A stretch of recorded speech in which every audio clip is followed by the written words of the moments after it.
Welcome back to Rockstar 101. His name is Brandon. He is the DJ.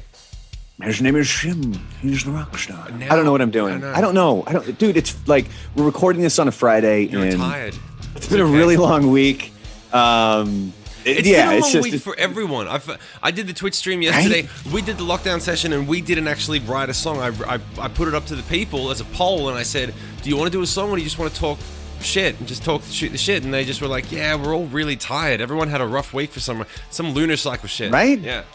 Yeah, like my wife, she got home from work a couple hours ago, and she's just like, she's just tired. Like, this, for some reason, this week was just abnormally difficult for everybody. So hopefully by the time this episode drops, everything, like everybody's able to kind of relax throughout the weekend and chill a little bit. This episode, I'm telling you, I've been excited about this one. Good stuff. Because we're still in 1990, and we've previously discussed Alice in Chains' Facelift, Pantera's Cowboys from Hell. But this next album that we're talking about has arguably my favorite song of all time. All time? All time. Is that a teaser for the end of the episode or what? No. Okay, we're going to talk about it right now. I'm just making you wait. No, it's Thunderstruck. I know what it is, motherfucker. Oh, okay. I didn't know. So it's not even that's the best ACDC song, therefore, correct? In your opinion? If you said it's your favorite song of all time. I could be confused. I mean, if you were to tell me, like TNT or any of the other songs, yeah, that's fine. Like, I'm not going to argue with you. But why is this your favorite? Why is Thunderstruck your favorite song of all time? I just the way that the whole thing was pieced together, from that intro where he's playing up on the fret and just and like, oh my God, like it's amazing. And oddly enough, when I was taking guitar lessons, that was one of the songs, because the teacher said, he's like, what songs do you want to learn? I was like, I would love to learn the intro to ACDC. That's how I learned. That's the best way to learn when you start. And he taught me, but he just taught me up here. He didn't teach with the right hand. He just taught me up here. So this is, you know what? We're just going to roll right into it, because the interesting thing about that is that song, that intro really just started as kind of a goof for Angus, because the writing process for Razor's Edge was vastly different than what they had done prior with Brian Johnson. And Razor's Edge was really kind of the album that brought ACDC back. Like, they had done okay with the previous albums with Brian Johnson, but wait a minute. Razor's Edge Back in really Black was a monster. Like that album was a monster. How many albums did they have? So not every album. No, okay, so the albums shortly after Back in Black. Right. So how many were there? There was like 2 or 3 albums. I thought there were. Here's how dumb I am. I thought that Razor's Edge was the next one when I was a kid. I thought that Razor's Edge was the one that came after Back in Black, but I wasn't really paying much attention when I was younger. But now there was a couple of duds in between, right?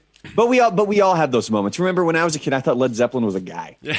So, you know what I mean? Yeah. All right. So Back in Black, that was in 1980, and then we've got For Those About to Rock, We Salute You, Flick of the Switch, Fly on the Wall, Blow Up Your Video, and then Razor's Edge. That's a lot of duds, man. No one knows any songs off those fucking albums. It literally goes Back in Black, Thunderstruck. Well, don't forget. I mean, For Those About to Rock, We Salute You. I mean, that's an anthem. Yeah. Right there. You know what I mean? True. I always think that one was off Back in Black for some reason, but I don't know. Anyway.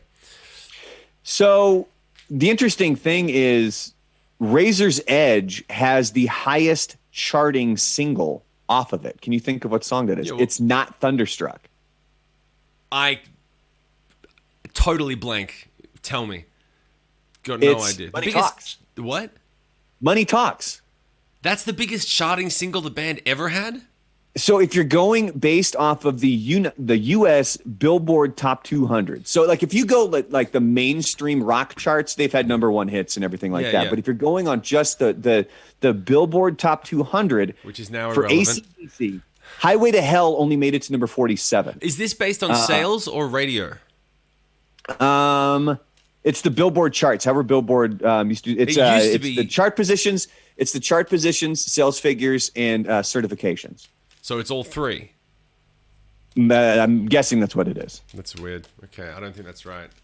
So Money Talks was the highest one. It made number 23. Okay, that's fucking weird. right? Like, that's really weird that a song... I have heard Money Talks a couple of times, and then I refreshed myself when I was listening to the playlist. Shout out to Brandon for making the playlist. The playlist is linked underneath the YouTube video. Go ahead and throw any comments in the description, whether you agree or disagree, and don't forget to hit the like button and the notification button and the subscribe button. The reason we ask you to do that is because it helps us out more than you know for the channel. But I'll tell you, should I get into now what my unpopular... Okay, let's just fucking be real. Hold on. Pause. Put a pin in that. Okay. Because so it's the Billboard Hot 100 charts that we were talking about for ACDC. And so that is a compilation of sales, radio play, online streaming, which obviously back then it wasn't. So they just pull it all together. So it's a combination. So they pull all that information, and then that's how they base it. And Money Talks was the highest charting ACDC song of all time. It reached number 23. No other song topped number 30. That's weird. Okay. Well, that just shows that fucking Billboard's got a real bureaucratic setup. That's just backwards because ACDC's fucking ACDC. Anyway, all right. So I just want to be real for a second about ACDC. I want to know if you agree, and I want to know in the comments if everyone else agrees. I think that Money Talks it doesn't do it for me, man. And the rest of the album, it doesn't do it for me. Thunderstruck does it for me, and then I always go back to Back in Black and the old cuts, and then that's it. Like, for me, I can't get past Whole Lotta Rosie or Let There Be Rock or Back in Black or Thunderstruck. Once you get past those songs, they've got the biggest hits in the world, and they got so fucking many of them. By the time you get through the hits, you kind of had your fill of AC/DC. I remember going to an AC/DC show and getting physically exhausted, and I was sitting down. I just remember 2.5 hours in, I'm like, it's the same sonic frequency for 2 fucking hours, just right in your face.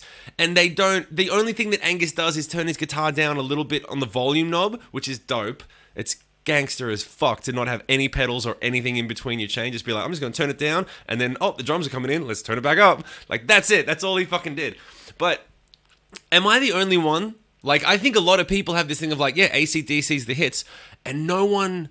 I doubt AC/DC doesn't give a fuck about their deep cuts. By the way, I think we have to get to, at some point, I'm going to tease, that my favorite quote about rock and roll came from Angus in an interview where he literally just told the interviewer to suck a bag of dicks in the most eloquent way, in the most beautiful fucking way, where he just humbled and 180'd the shit.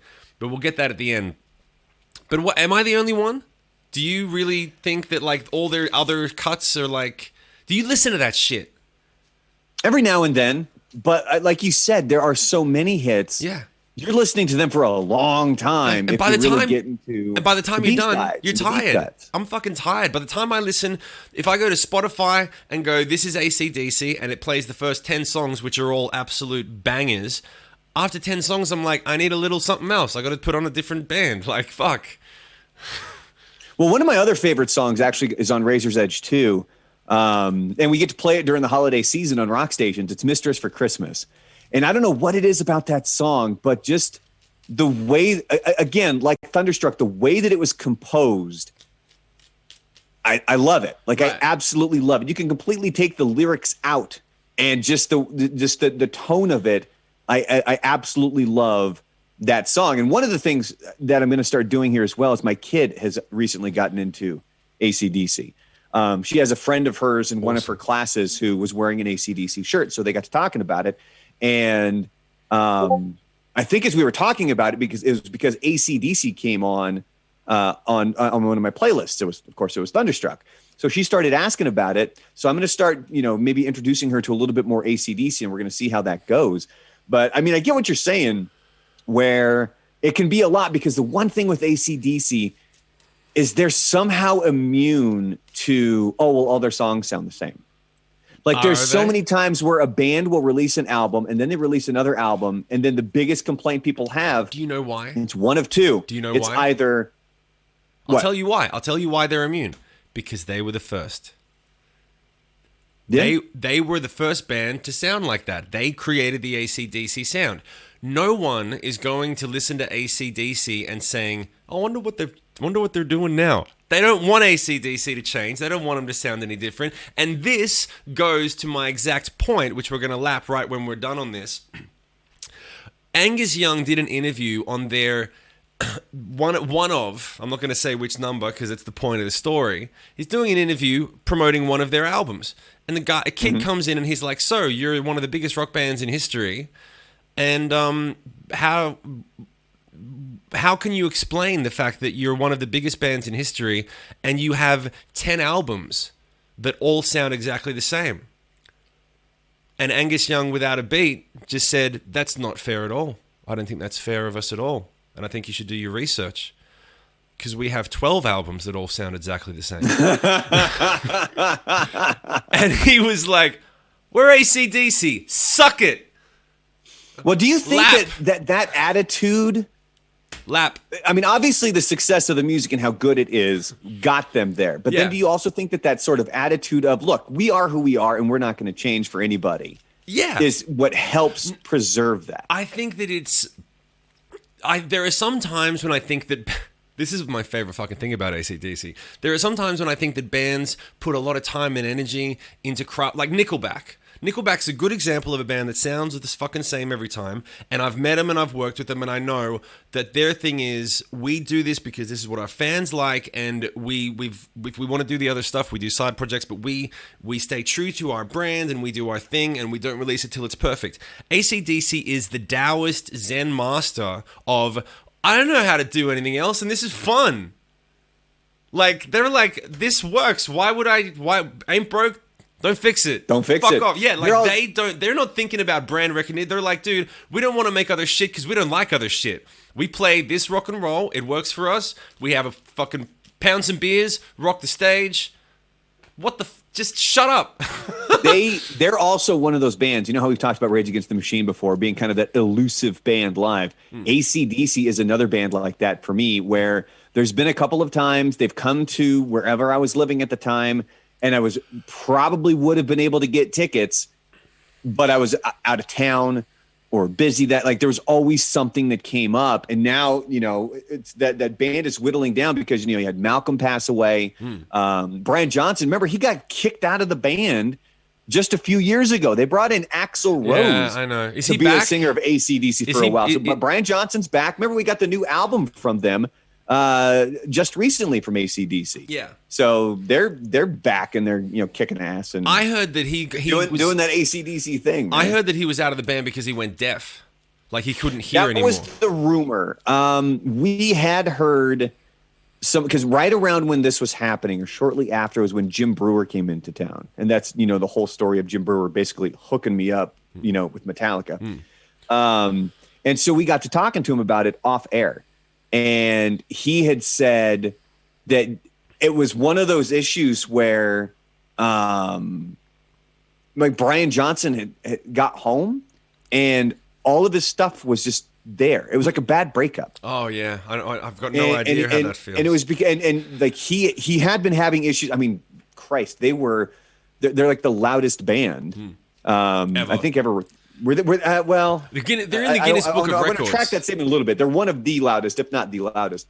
It's destroyed Brian Johnson's hearing, man. Yeah. So, but yeah. So I mean, it's just it's AC/DC is flipping AC/DC. Yeah. And there was a point that I was going to make like 2 minutes ago, and I completely spaced on what the hell it was. Oh, so because remember, this is what I was going to make about the complaints about bands, where you have one of two complaints when, and it usually happens by the second album, maybe the third album, or whatever the sequence may be, is that the first complaint, it's either they don't sound like them. Yeah. Like why? Like what are they doing? Linkin Park used to get this all the time. Remember? It was because it doesn't sound like Linkin Park on the third album. It's Linkin Park. Yeah. But then the other complaint was, it's either they don't sound like themselves, or oh my god, it's the exact same thing. Disturbed gets that all the. Oh fuck! This has happened again, guys. I thought we'd be able to skip this. His internet has been dropping down for like 30 seconds at a time, and it happened on the call before we started. Sorry, but on the flip, I think that there's no way that every band doesn't drop into this problem. We're like, and as a music fan, I get it because every band gets 2 albums. The Puppies had the exact same thing. We had 2 albums that sounded in the same lane, and then Connect, the third album, just went to dog shit because half the record kind of sounded like it was supposed to be a follow-up, and the other half was all this new experimental shit. And there was a whole bunch of, whoops, all right, he's totally gone. There you are. You're back. Are we there? Yeah, we're back now. Okay. All right. I was just saying, I fell into that. Did you keep it rolling? Yeah, I fell into that with Connect because first 2 albums sounded the same. The third one was just this mashup of, it just sounded like a band that was breaking up, but had really good producers to make half the album sound great, and then the other half was kind of fucking phoned in. And I can talk about it now, but that's really typical. And we as a band, I remember we sat down and we were like, it was stupid to think this way now in retrospect. We should have just given everyone what they wanted for one more album. But we said, we've done that and it's worked out well. Why we really logically were like, why would we just write the same album again? Like, let's put on some rockin' songs. But they literally were like, we need the follow-up to Maybe, the follow-up to You're Going Down. Let's copy the tempo. Let's copy the chord. Let's copy the key. Let's do the same, like what Nickelback did.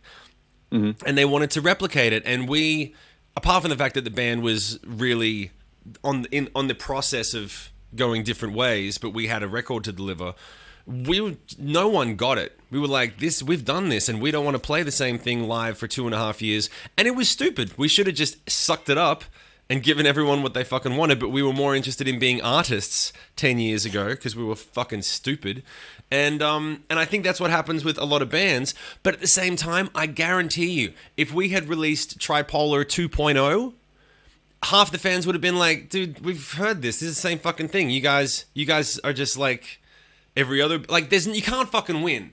You can't win. So that was what we really thought. We were like, if we do the same thing, people are going to, there's going to be the people that like it because it's the same. People are going to hate it either way. Hate it because it's the same. But if you go too different, there's going to be the people who hate it because it's different, and there's the people who are going to love it because it's different. And that's why longevity, I think, is something that is very rare these days. To have the staying power, some of the bands that are out there. When you want to look at more of the active rock bands that are out there, you want to look at Godsmack is the perfect example.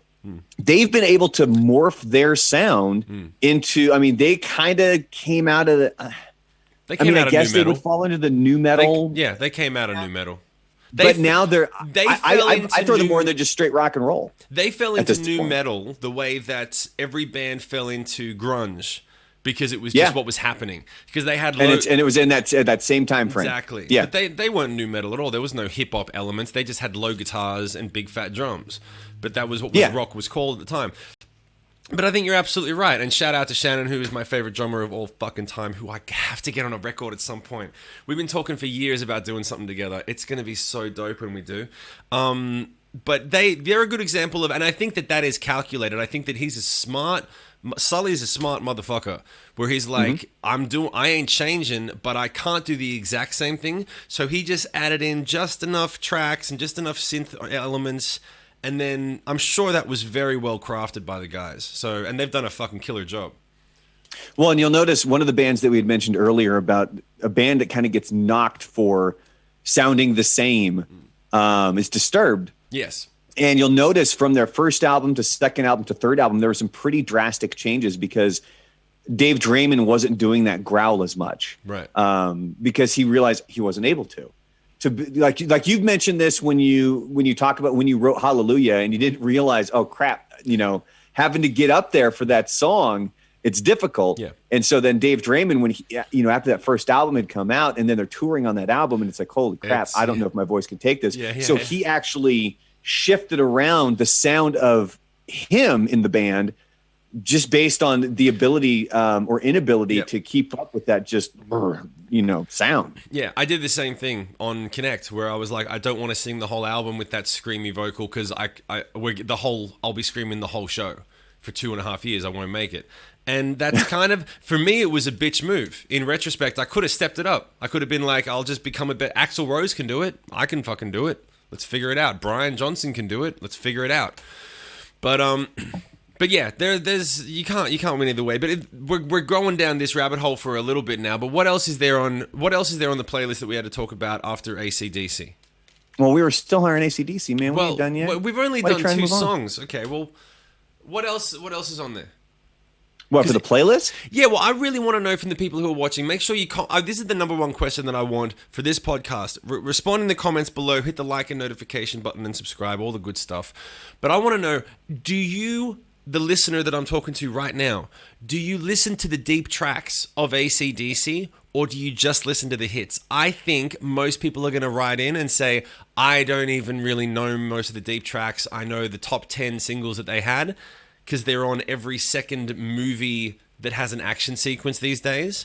You'll notice that they don't put... Oh, they had a whole Iron Man soundtrack. It was all AC/DC. It was dope. It was so dope. But the thing is, I don't think any other bands can compete with that. There's no other bands that are going... No band is going to have 10 massive hard rock singles anytime soon. You know, like, and even going back to what you said, let's say that you have this stellar career where you get the 3 albums, the Holy Grail, the Trinity. You have one album that blows up, like Rage Against the Machine had 3 albums back to back that were like game changing. We've talked about this. Bands have 3 seminal records, and then usually that's what people go to for the most part. And after that, you have one of 2 choices. One choice is you stay the same, but it's not quite as exciting and fucking... Like, it didn't capture that moment in time the way the first 3 albums did. So you're just kind of doing... Unless you have a Thunderstruck, which is why AC/DC is one of those anomalies like Aerosmith where they fucking literally came back swinging. Or you change and you evolve and you then lose a significant part of your fan base for the new records, but people keep coming back to the shows because you play the original 3. Outside, I don't think bands are going to have a chance to do that anymore. How many bands are going to actually have 3 game-changing records in a row and then have a career for the rest of their lives? Who can do that right now? Well, it's interesting that you're bringing that up now because there's 2 bands right now that are neck and neck for mainstream rock #1 singles. And I think we've talked about it on the podcast. Yeah, remember who it is? Shinedown and 3 Days Grace, right? Yeah. So, I mean, I those are 2 bands, and, you know, each one's been around for well over a decade at this point. And they've had the longevity. They've had the ability. I mean, even for 3 Days Grace, they've had the ability to switch lead singers. That's crazy. You know, in that process, you know, kind of like AC/DC had to do when Bon Scott passed away. You know, Adam Gontier not passed away. You know, thank God. Thank God. But so between those 2 bands, yeah, those are 2 that are just they're you know, singles machines. Other than that, I mean, there's really good bands out there, but I think you're right. I don't think you're going to see anybody able to do what AC/DC is doing. I think have that's... whole albums based on that. And God. back, is it cutting out again? What is with your system today? That's all right. We're close. I don't know. We're close. But yeah, I think that power through, baby. I think that those 2 bands are going to be neck and neck for a while too, because I know both of those bands, and they're both smart. Like, we're going to evolve just a little bit, but we're going to be true to the audience, and they work like workhorses. They're going to be neck and neck for a while. I don't see either of those bands falling off anytime soon. Plus, they got their foothold in radio. Shinedown can't release a single and have it not be played. It's an auto play. And 3 Days Grace, yeah. When they release singles, they don't need to do anything. They don't need to make phone calls. They just put out a single newsletter like, it's out, go, everyone plays. But did I ever tell you the Shinedown story when I was working in Florida? Which and one? why I don't think we played a lot of Shinedown in Florida? No, bring it. Because I'm pretty sure my boss had a beef with Shinedown. But now that we're here in El Paso, you know, we play a ton of Shinedown because they're still making all the hits. Yeah. But what had happened down in Florida is there was a couple different times where so down in Florida, my boss was also the afternoon drive guy, and he was prepping and doing interviews for Shinedown for Brent Smith, right, the lead singer. Yeah. And I believe it was back-to-back times Brent canceled last minute. And that pissed Kevin off beyond belief. Right. And from there, I noticed, I'm like, we're not playing that much Shinedown. Yeah. Now they could be completely unrelated. Like I could honestly just totally be related. that. And so I was like, wait, like I want to be pissed because I know, like, because Kevin has had problems with a couple of different bands. There was a major issue with the Deftones that he's had before, where they just basically skipped out on their meet and greet. And I mean, I love the Deftones, but I unfortunately hear stories like that from them where they don't care. They do stuff like that, Yeah, and it's like, care. God, just don't be a dick. Yeah. And then the other was Aaron Lewis and Shinedown, where Kevin actually wrote a letter to the record label saying, "We're never playing." Or Aaron Lewis and Stained, where Kevin wrote a letter and he said, "We're never playing Stained because how they acted was just horrific. They were just being assholes, I guess, shit. in this interview that they were doing with with listeners there." And Kevin got a personal apology from Aaron Lewis, and from there on, everything was fine. Yeah, I think that so. This is a good point to pivot on. That I think for anyone who's being creative, like anyone who wants to be doing what we're talking about as a profession, whether it be getting into radio, whether it be getting into making music, whether it's rock music, pop music, whatever the fuck it is, this stuff comes back around to bite you, and it has bad feelings last longer than a hit song. Bad feelings last longer than a hit song, because the people who like a hit song and continue to play it in their car, they're not responsible for whether you get played next. The people who are in charge of the playlist or hiring and firing people, and they remember that stuff for forever.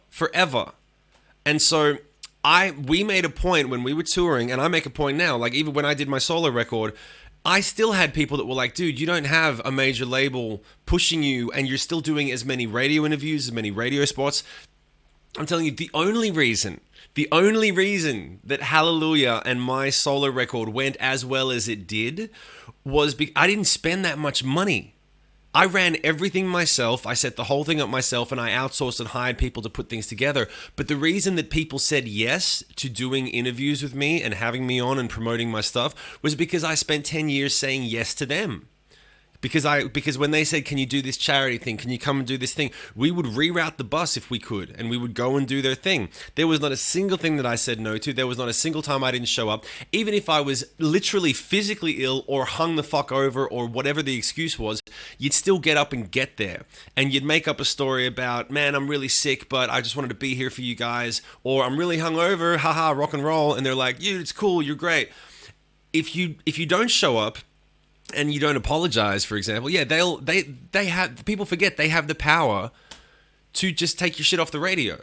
They can do anything. It doesn't take many fuck ups to really reverse a career. And that really is like the reason that the song, I was surprised that my songs made it as high in the charts as they did, considering I had no label, no support. I was paying for everything myself.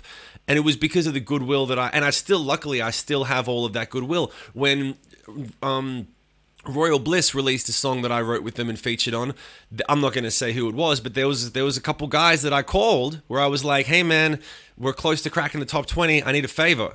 And they boosted it, and they didn't get anything out of it. They just were like, cool man, we got you. And then it cracked the top 20. And I was like, that stuff sticks around. So I think when it comes to building your craft when you're coming up, it is much more important to have good relationships and be cool to people and figure out interesting and creative ways to build those relationships, because those relationships will sustain you between your successes and your failures.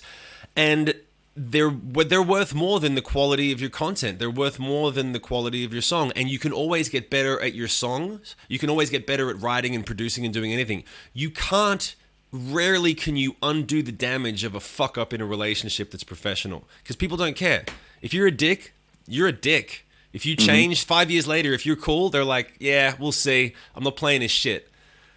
People remember. So keep it in your mind. Keep it in your mind. Lap. All right. As we are wrapping up this podcast, there's a few more things I want to cover here on Razor's Edge. First, I wanted to say thank you to the supporters. If you want to support the podcast, you can go to anchor.fm/rockstar101. You can find me all over social media at The Real Brandalorian. That's on Twitch or Reddit or Instagram. You can find Shim on Twitch. It's at Hollywood Rebellion. You can find him on Facebook as Shim, or Twitter at Shim Moore.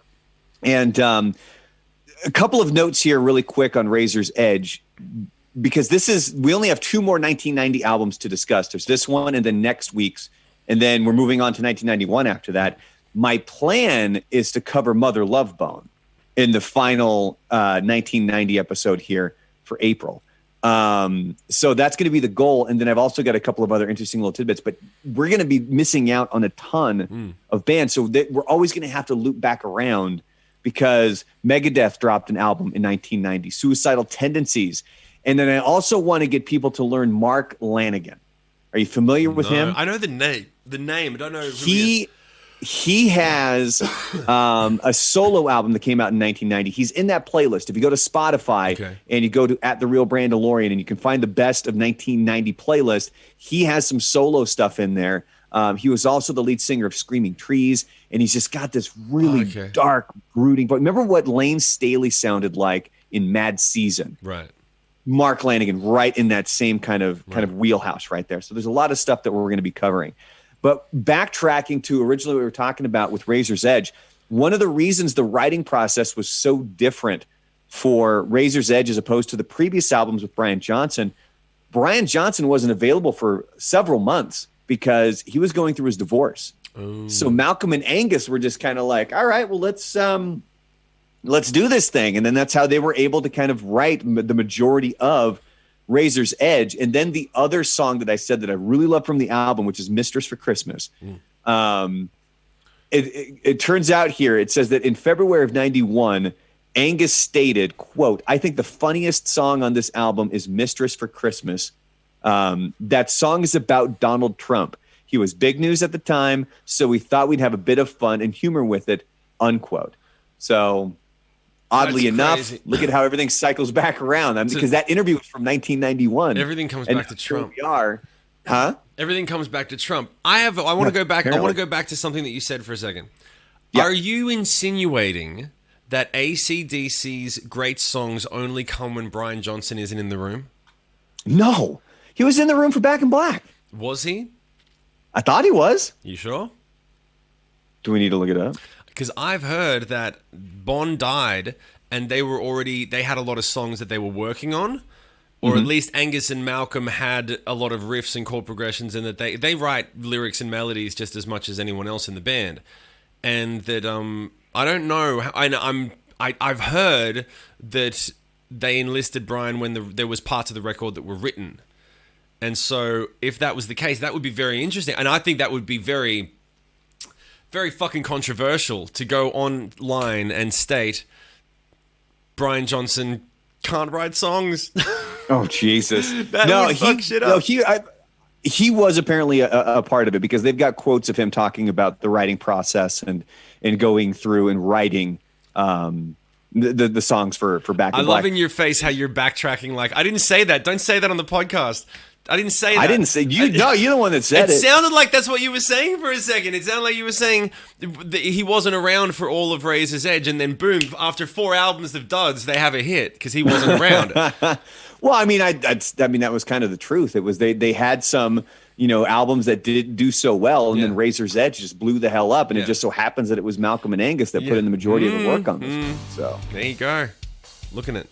All right, I think we're at 33, so it's time to wrap up, brother. Yeah, we are. So I'm falling in a rabbit hole. So this is the sad thing of making a statement that we can't 100% verify. It's all right. We'll check it. We'll check it for next week. That'll be our tidbit for next week. So anyway, but I think we've done the socials, we've done the stuff. Make sure you go and put your. I'll be very interested. Put in the comment section on YouTube if you're listening on Spotify or anywhere else. Go to the YouTube channel and tell us to fuck off. Brian writes amazing songs. Not that we said he didn't. But go ahead and let us know what you think, and we'll be reading them on the next podcast. In the meantime, Brandon, all good? Anything else you want to add? He's going down the rabbit hole. Johnson felt pressure during the process, having never recorded with the group. None of Scott's writings were used in the album's lyrics, as the group felt it would seemingly profit from his passing. Johnson reported having trouble adjusting to the environment, and even referenced the bad weather of the opening lines of Hell's Bells. I'm rolling thunder, pouring rain, I'm coming down, blah, blah, blah, blah, blah. In regards to writing the songs for Back in Black. So he did write all of them. Yeah. Well, then I guess you don't need to comment. The whole point was to get people talking, man. Well, they can still talk about it. All right. Let us know what you think. In the meantime, until next week, thank you very much for hanging out. As always, his name is Brandon. He is the DJ. His name is Shim. He's the rock star. Class dismissed.